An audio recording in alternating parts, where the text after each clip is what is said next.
버지니아에 있는 코너스톤 장로교회의 박래혁 목사라고 합니다. 우리가 이번에 나눌 주제는요, 교회, 선교적 공동체인데요. 저는 교회의 이런 모습이 잘 강조되고 있는 베드로전서의 말씀을 간단히 나눠보도록 하겠습니다. 잘 아시겠지만 교회는 헬라어로 에클레시아이고요. 그 의미는 함께 불러냄을 받은 자들 정도로 볼 수 있습니다. 이 함께 불러냄을 받은 자들은 세상으로부터 부름을 받은 자들인 것인데요. 하나님을 한 아버지로 하는 한 가족이라고 볼 수 있죠. 그런데 이들이 이렇게 한 가족으로서 부름받은 데에는 그에 따르는 분명한 목적들이 있습니다. 그 목적들은 크게 두 가지로 나누어서 생각을 할 수가 있는데요. 첫째는 부르신 하나님을 더 잘 사랑하라는 그런 목적일 것이고요. 둘째는 이웃을 더 잘 사랑하라는 목적일 것입니다. 먼저 하나님을 사랑하는 것에 대해서 생각을 해보면 거기에는 뭐가 있을까요? 하나님께 예배하는 것이 있겠고 하나님과 동행하며 교제하는 삶 등이 포함될 것입니다. 하나님을 사랑하는 마음이 그를 통해 자라나고 표현되는 것들이겠죠. 그리고 이웃을 사랑하는 것은 영적인 사랑으로는 전도와 선교가 있겠고요. 행위로 사랑하는 것에는 구제와 봉사 등이 있다라고 볼 수 있습니다. 물론 이 모든 것은 따로 떼어서 생각할 수 없고요. 다 같이 하나님께 영광이라는 최고의 목적을 향하는 것이겠죠. 자, 그런데 이런 다양한 교회의 존재 목적들 중에서 우리가 이번에 살펴보는 목적은 이웃사랑 안에 포함되는 선교인 것입니다. 여러분, 선교가 무엇입니까? 선교요. 크리스토퍼 라이트에 따르면 선교는 우리가 하나님의 백성으로서 하나님의 부르심과 명령에 따라 하나님 자신의 역사 안에서 하나님의 피조물의 구속을 위해 헌신적으로 참여하는 것이라고 정의하고 있습니다. 물론 선교가 무엇인가에 대해서는 신학적으로 다양한 관점들이 있고요. 이어지는 수많은 논의들이 있습니다. 그러나 저는 이 짧은 시간에 그런 다양한 신학적인 내용 중에 무언가를 다루기보다는 베드로전서 본문을 통해서 과연 하나님이 원하시는 선교의 모습은 무엇인지 그 의미에 대해서 생각해 보려고 하는 것입니다. 베드로전서 2장 9절부터 보려고 하는데요. 모두 성경 베드로전서 2장을 좀 펴주시기 바랍니다. 자, 먼저 9절을 보게 되면요. 베드로전서 2장 9절인데요. 제가 읽겠습니다. 그러나 너희는 택하신 족속이요 왕 같은 제사장들이요 거룩한 나라요 그의 소유가 된 백성이니 이는 너희를 어두운 데서 불러내어 그의 기이한 빛에 들어가게 하신 이의 아름다운 덕을 선포하게 하려 하심이라. 아멘.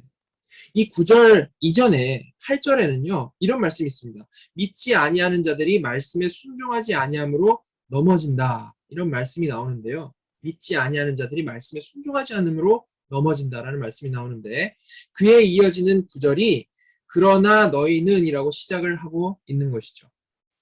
여기서 너희가 누구겠습니까? 그러면요. 믿지 아니하는 자들과 구별이 되는 거듭난 하나님의 자녀들, 성도들이겠죠. 그렇죠?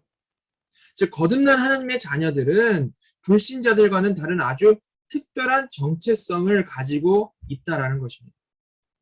이를 네 가지로 설명을 하고 있는데요. 그 정체성의 첫 번째는 택하신 족속이라고 말씀하고 있습니다. 이 택하신 족속이라는 표현은요. 구약과 비교해 볼 때 혈통적인 것을 말하는 것인데요. 여기서는 진짜 피를 나눈 혈통을 말하는 게 아니고 택하신의 강조가 있는 겁니다. 그래서 결국 이 택하신 족속이라는 표현은 너희 성도는 부름받은 너희 성도는 하나님이 택하셨기에 한 족속이 된 자들이다라는 그러한 의미인 것이죠. 그리고 두 번째는 왕 같은 제사장들입니다. 이 표현은요. 출애굽기에서 나온 표현인데요. 출애굽기에서는 너희가 내게 대하여 제사장 나라가 되며 라고 표현되어 있는데 그 표현을 여기서는 바꿔서 왕 같은 제사장들이라고 해석해 놓은 것입니다. 70인역 기준으로 헬라어로 보면 동일한 단어인데 우리 성경에서는 구약과 신약을 달리 표현해 놨다는 것이죠. 물론 둘 다 가능한 해석이지만요. 저는 이 왕 같은 제사장들보다는 출애굽기에 쓰인 표현인 제사장 나라가 더 맞다라고 생각을 하는데요. 자, 그렇다면 이건 무슨 의미겠습니까? 구약에서는 혈통적인 이스라엘이 이 세상에서 이 화해케 하는 역할을 하는 제사장 나라로서의 역할을 했었다면 이제는 너희 성도들 영적 이스라엘이 이 세상에서 화해케 하는 제사장 나라다라는 그런 말씀을 하시는 것이죠. 자, 그리고 세 번째로는 성도를 거룩한 나라라고 말씀을 하고 있습니다. 거룩한 나라요. 근데 여기서 나라라고 해석된 표현은 민족에 더 가까운 표현이죠. 그래서 이 거룩한 민족이라고 표현하는 것이 더 맞을 것 같은데요. 따라서 이 거룩한 나라, 이 거룩한 민족이라는 표현은 이제 너희는 언어적, 문화적, 관습적으로 갈리는 그런 서로 다른 민족인 것이 아니고 하나님의 거룩함을 공통적으로 소유한 하나의 거룩한 영적인 민족이라는 그러한 말씀인 것입니다. 세상과는 구별되는 거룩한 민족이 너희다라는 그러한 말씀이라는 거죠. 자, 그리고 네 번째로 성도는 그의 소유가 된 백성이라고 말씀합니다. 이 말씀도 구약에서는 이스라엘이 하나님의 소유된 백성이었지만 이제는 믿음으로 예수 그리스도와 연합한 성도가 하나님의 소유된 백성이라는 것을 말씀을 하시는 것이죠. 자, 이렇게 베드로 사도는요, 세상에서 흩어진 나그네로 살아가는 성도들에게 너희는 불신자들과는 다르게 그 예수 안에서 이렇게도 복된 신분을 받았고 누리는 자들이다라는 말씀을 주신 것입니다. 사실은 너희도 본래는 어두운 데에 있었지만 하나님께서 부르셨기 때문에 부름받은 교회이기 때문에 하나님의 기이한 빛에 들어가게 되는 복을 누리고 있는 것이다 라는 말씀을 하시는 것이죠. 이렇게 이 말씀은 기본적으로 세상에서 나그네로 살아가며 힘들어할 수밖에 없는 성도들에게 부름받은 그들이 얼마나 영광스러운 존재인 것인지를 분명히 깨닫게 하며 큰 힘을 주는 그러한 말씀인 것입니다. 자, 그리고 나서 이어지는 본문의 말씀에서는요, 그렇게 먼저 고귀한 정체성을 확인받은 성도가 그 가진 매우 중요한 그 삶의 목적이 이어져서 나오고 있습니다. 그것이 바로 9절 뒷부분. 이는 너희를 어두운 데서 불러내어 그의 기이한 빛에 들어가게 하신 이의 아름다운 덕을 선포하게 하려 하심이라 인 것이죠. 여러분, 먼저 여기서 하나님의 덕이라는 표현이 나오는데요. 하나님의 덕이 무엇입니까? 영어로 The excellencies of him이라고 되어 있죠. 이것은 하나님의 탁월하심을 말하는 겁니다. 하나님의 탁월하심. 근데 우리가 사는 세상에서 대부분의 사람들은 신의 탁월함에 대해서 어떤 기대를 하죠? 마치 슈퍼히어로가 능력을 막 부리는 것처럼 사람이 갖지 못한 아주 강력한 능력을 베풀어 주기를 기대를 하는 것이죠. 죽을 병에 걸린 자들을 살아나게 하고 완전히 망할 상황을 벗어나게 하고 등등 전화위복을 시키는 능력을 신의 탁월함으로 기대한다는 겁니다. 이렇게 사람들이 하나님의 탁월하심을 이런 식으로 생각하고 기대하다 보니까요. 하나님을 믿는다고 하면서도 이런 것들만을 바라는 기복신앙을 가진 사람들이 정말로 많이 있는 것이죠. 물론 하나님께서 그런 능력들을 보이시는 것은 일도 아니죠. 그렇죠? 그리고 가끔 그런 일들을 실제로 하십니다. 그러나 성경이 말하는 하나님의 덕, 신적인 탁월함이 무엇인가를 확인해 보면요. 그런 사람들이 일반적으로 바라는 결과들이 최종의 목적이 된 적은 없습니다. 하나님께서 탁월하신 능력을 보이시는 것에 궁극적인 목적, 최종 목적은 따로 있다는 것이죠. 사실 지금 읽은 본문 안에서도 그 하나님의 덕이 어떤 탁월하심을 말하는지가 잘 설명이 되어 있는데요. 뭐라고 설명하고 있습니까? 너희를 어두운 데서 불러내어 그의 기이한 빛에 들어가게 하신 자의 아름다운 덕이라고 설명하고 있습니다.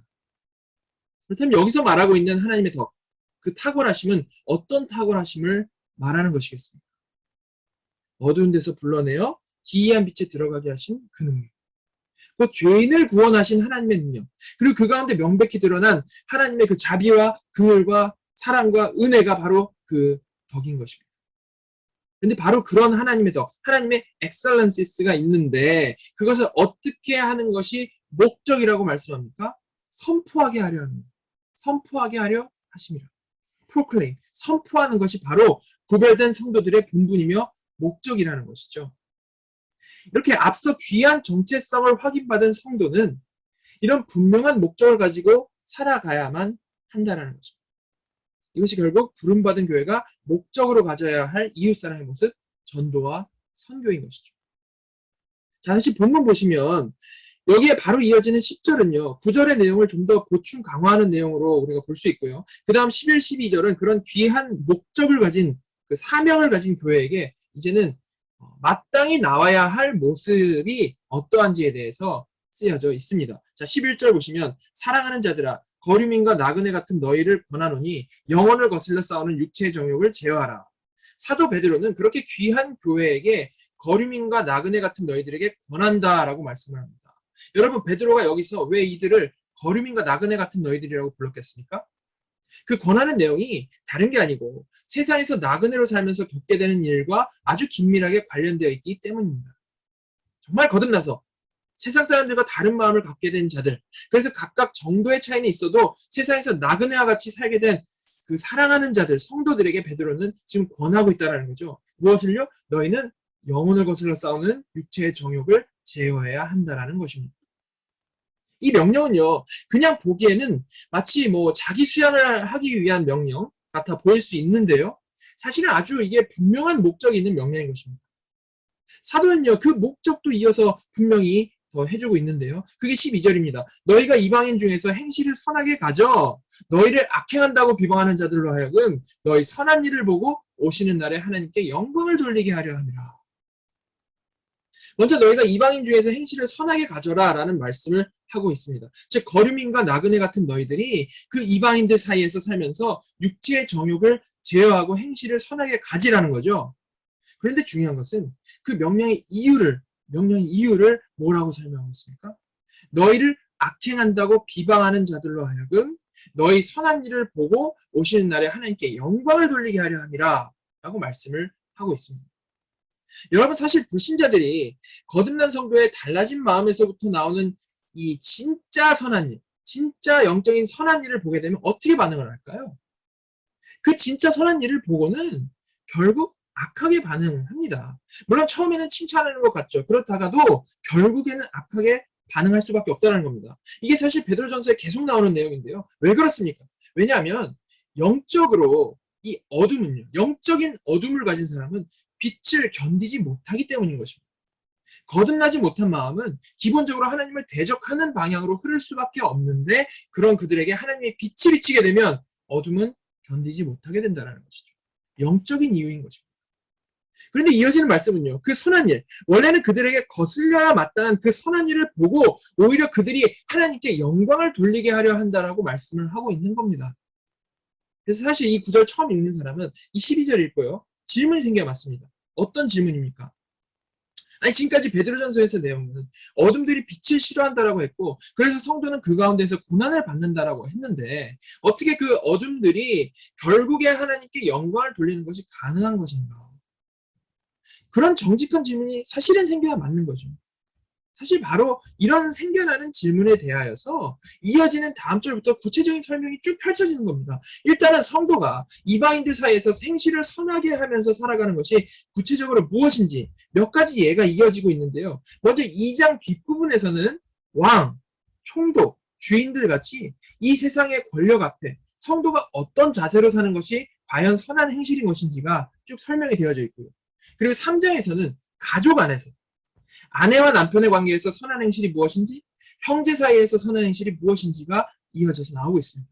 이렇게 베드로는 먼저 11, 12절에서 서론적인 설명을 한 후에요, 아주 구체적인 예들을 들어서 거룩한 성도가 이 세상에서 선한 행실을 가지고 살아가는 것이란 과연 어떤 모습인가를 분명히 하나하나 보여주고 있는 것이죠. 그런데 여러분, 이런 선한 행실을 가지고 우리가 사람들을 잘만 대하기만 하면, 아주 착하게 대하기만 하면요, 그들이 과연 하나님께 영광을 돌리는 사람으로 결국에 바뀌어지겠습니까? 과연 그렇습니까? 사실요, 이것만으로는 절대로 그들이 하나님께 영광을 돌리는 자들이 될 수가 없는 것입니다. 그래서 3장에 나온 이 형제 사이의 선한 행실에 대한 내용까지 구체적인 예들이 모두 다 설명된 이후에 바로 이어서 이 말씀이 이어지는 것이죠. 베드로전서 3장 14절부터 15절입니다.